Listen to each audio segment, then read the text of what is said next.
BRS పాలనలో ఒక్క ration card కూడా ఇవ్వకుండా ప్రజల్ని ఇబ్బందులకు గురిచేశారన్నారు మంత్రి శ్రీధర్ బాబు. ఎన్నికల్లో కాంగ్రెస్ కు కాకుండా ఇతర పార్టీలకు ఓటేస్తే అది వృధాగా పోతుందన్నారు. పెద్దపల్లి జిల్లా మంథని మున్సిపాలిటీలోని విశ్వబ్రాహ్మణ కాలనీ, కాకర్లపల్లి గ్రామానికి చెందిన సుమారు 200 మంది బీఆర్ఎస్ కార్యకర్తలు మంత్రి సమక్షంలో కాంగ్రెస్ లో చేరారు. త్వరలోనే ప్రతి పేదవాడికి రేషన్ కార్డుతో పాటు ఇందిరమ్మ ఇల్లు మంజూరు చేస్తామని భరోసా కల్పించారు మంత్రి. ఈ ప్రాంతం అభివృద్ధి చెందాలంటే వంశీకృష్ణను భారీ మెజార్టీతో గెలిపించాలన్నారు మంత్రి శ్రీధర్ బాబు.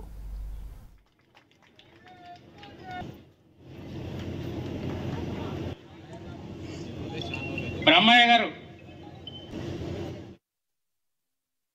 వంశీకృష్ణ ఒక చదువుకున్న వ్యక్తి, ఒక పారిశ్రామికవేత్త.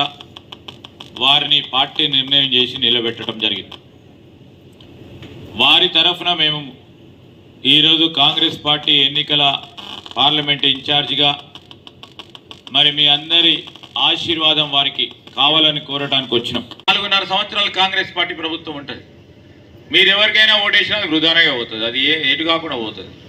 నా మనసులో మీరు అందరూ ఉన్నారు కనుక మీ మనసులో మేము ఉండాలి. మేము ఆ ప్రయత్నంలోనే ముందుకు పోతాం. దయచేసి మీరు అందరూ ఆలోచన చేయాలి. కరెంటు బిల్లులు లేదు, బస్సులో ఫ్రీ ప్రయాణం. మనకు కావాల్సిన ఎవరికైతే రేషన్ కార్డులు రాలేదో, రేషన్ కార్డులు వచ్చిన తర్వాత ఇళ్ల స్థలం లేని వాళ్ళకు ఇళ్ల స్థలాలు కేటాయింపు చేసి ఇందిరమ్మ ఇల్లు ఇచ్చే కార్యక్రమం చేస్తాం. అప్పటి వరకు కొద్దిగా ఓపిక ఉండాలి. ఎందుకంటే ఫస్ట్ రేషన్ కార్డు రావాలి, కుటుంబ సభ్యుడు కావాలి, సెపరేట్గా కావాలంటే. ఆ రేషన్ కార్డు ఇవ్వలే, 10 సంవత్సరాలు ఇచ్చిండ్రా, ఇవ్వలే. ఆ రేషన్ కార్డు ఇవ్వాలా, ఇచ్చిన తర్వాతనే మనం కుటుంబాలకు సంబంధించి మీరు చిన్న ఇళ్ళ 2-3 కుటుంబాలు ఉంటున్నాయి. ఆ రేషన్ కార్డులు ఇస్తే సెపరేట్గా రేషన్ కార్డు పరంగా ఇళ్ల స్థలాలు ఇచ్చి ఇల్లు ఇచ్చే కార్యక్రమం చేస్తాం. 10 మందికి మంచి జరుగుతుందా అని చూడాల్సినోడు ప్రజానాయకుడు. కుల బలంతో లేకుంటే మత బలంతో ఈరోజు మేము రాజకీయాల్లో ఉండాలని రాలేదు. మీరు కూడా బాగా ఆలోచన చేసే పార్టీ గత ప్రభుత్వం చేసిన మూర్ఖత్వాన్ని తప్పకుండా ఎలికి ప్రయత్నంలో వారు ఉంటారు. అదే కానీ మనకు సంబంధించి కానీ న్యాయపరంగా పోయిన ఎవరిని కూడా ఇబ్బంది పెట్టే కాంగ్రెస్ పార్టీ నాయకుడు ఉండరు. ఉండే కార్యక్రమం చేస్తే కాంగ్రెస్ పార్టీకే దూరం అవుతారు.